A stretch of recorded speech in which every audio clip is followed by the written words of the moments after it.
Okay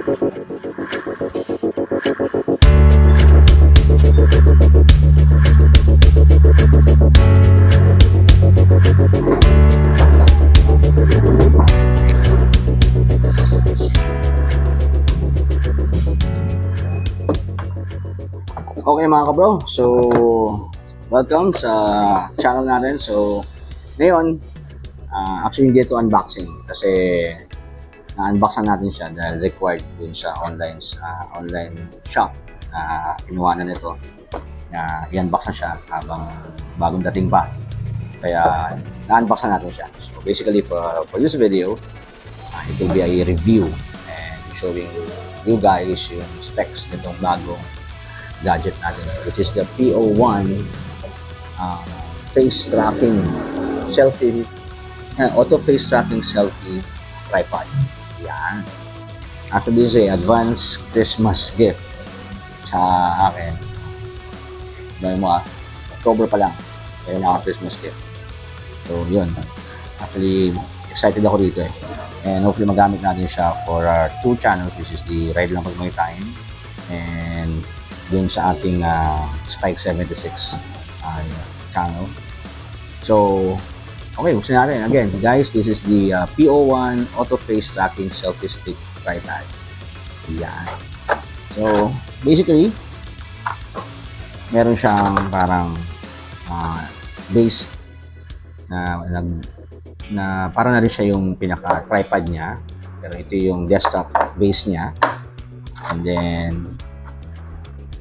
Type-C charging cable, and siyempre ang hindi nawawala, manual, 2 language, isang Chinese and isang English. Okay, siyempre wala nang iba, yung actual unit. So ito siya. Okay guys, so yun, dito tayo. After natin siya may pag-design yung mga parts, so ito siya. Again, this is the PO1 desktop gimbal. So meron siyang artificial intelligence ng face tracking. So aside dun sa pinaka-unit natin, meron tayong desktop stand. Na isang advantage pa is, okay, is standard siya, 1/4 nut na standard sa lahat ng mga tripods. Kasi guys, this one, you can also put this sa inyong mga tripods. Then meron siyang allotted dyan. Meron siyang slot for the 1/4 nut ng mga tripods natin. So aside from desktop, which is itong gagawin natin ngayon, is you can also install this gimbal sa ating mga tripod. So ano naman yung tripod ninyo, standard na naman yung nut niya. So pasok ito. So again, okay, so ito siya. So what we have here is the power button, the AI camera, which is meron tayong 3 adjustment, facing up, middle, and facing down. So basically set ano na yun, kung ano yung position mo, doon mo siya itatapat. Kasi basically guys, one good thing about this gadget is wala tayong kailangang app na i-download. Okay, so just put in your phone, diretso na, wala tayong kailangang app. Okay, another one para sa familiarization sa unit. Again, so this is entirely 360. Okay, hindi lang siya 360. You can do also 720. Okay guys, para kaya ako nang sabi yun kasi basically karamihan sa atin may gimbal.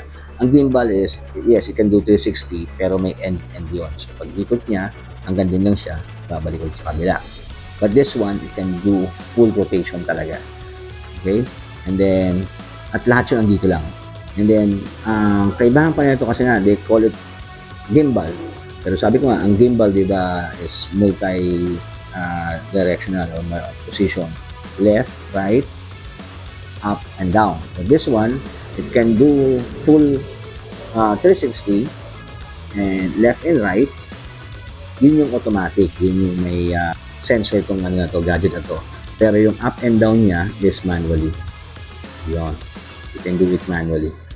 So, pwedeng nakaharap sa'yo, pwedeng sa likod. Ayan.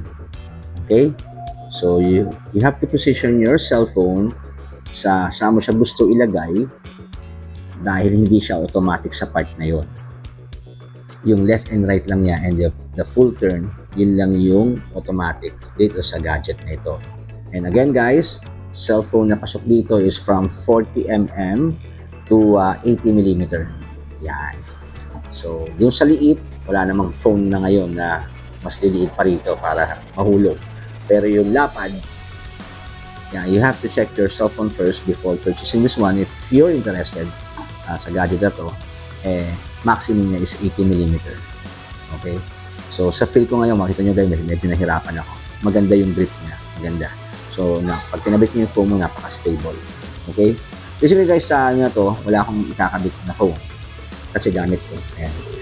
To show you guys na sinasabi ko sa inyo na hindi kailangan dito yung cellphone at nag-work itong gadget na to nang siya lang mag-isa because of this artificial intelligence, yung AI camera niya. Okay? Para pakita ko sa inyo, i-on natin.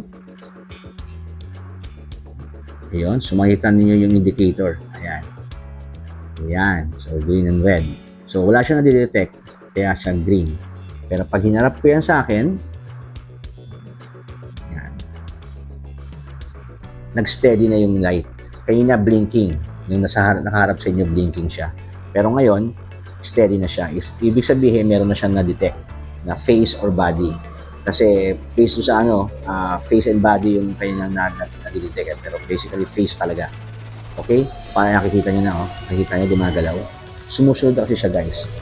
Pagka-on nyo pa lang sa kanya, gumagana na. Ayan. So, napaka-perfect niya if you're doing a cooking vlog, content na you want to show the amenities of the place and you're moving a lot. So, napaka-perfect na ito, napakaganda niya. Kasi, yung makikita nyo ngayon sa screen niyo yung kanyang sensitivity. Ayan. Medyo mabilis yung movement ko.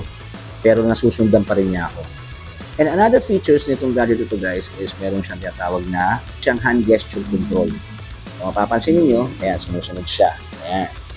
So this one, it means yung software, yung program is in go position. But if you do this,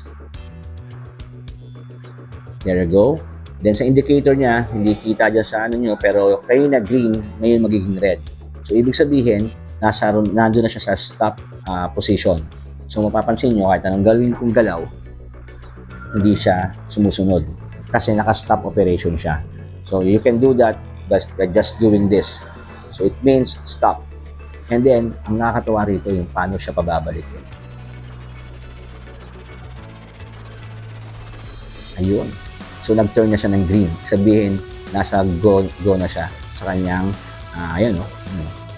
O diba? Again, stop. Okay. So stop na siya. And balik natin ulit.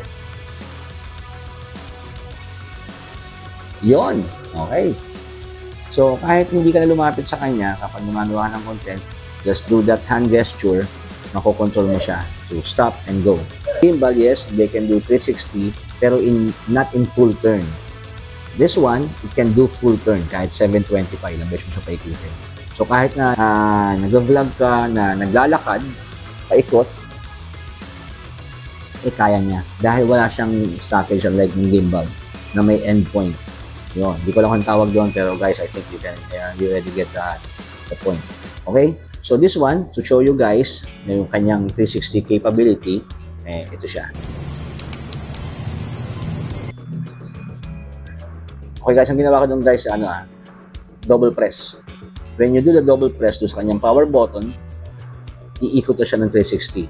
So just imagine if your phone is installed in this gadget and then you're recording, so you're recording the entire 360 of the venue or your place kung saan ka magawa ng content.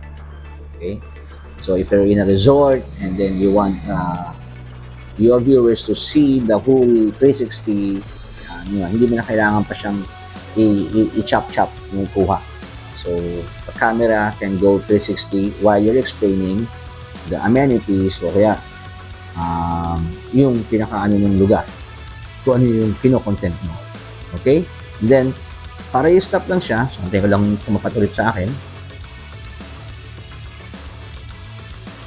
Just one press, stop na siya.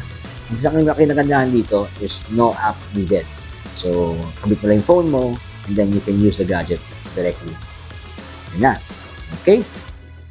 So, may mga papakita ko sa inyo mga videos dito ng kanyang mga features. Unlike, for this one is the 360. Kung makikita nyo, umiikot siya. Nakakabit yan sa sa tripod natin. Yan. Tinanggal natin yung base pad niyan eh. So, kinabit ko siya rekta sa tripod para medyo mas mataas yung location niya. Yun. So, umiikot siya. That's the 360. And next one, susubukan din natin yung kanyang face and body tracking. Okay? So, ito naman yun, yung face and body tracking. So, ayan. So, makikita natin yung kung gaano kabilis yung response ng kanyang AI, ng kanyang camera. So, entirely, again, yung camera na nandun sa unit, basically, ang trabaho lang niya is to track yung face nyo and body. So, hindi siya yung nagre-record, hindi siya yung nagvi-video. So, the video and the recording is directly sa cellphone ninyo. Hindi mo kailangan ng cameraman. This gadget follows it. So, stop. Okay. So, ayan siya. Stop na siya. And then, para mag-activate siya ulit, guys. Ayun. Diba? Galing, no? Yan. So, hopefully na-explain sa inyo yung features itong yun pala guys, ayan. Di ba kaya na pinakita sa inyo yung ganyan? Yan. And then ito pala yun. Portrait position and then on landscape position. Okay? Okay? Okay guys, so thank you. Thank you for watching. This is the PO1 auto face tracking selfie stick tripod. And hopefully kung bago ko sa channel, hit nyo na yung subscribe and like yung channel, share, and hit the notification bell para kung mga ganitong videos.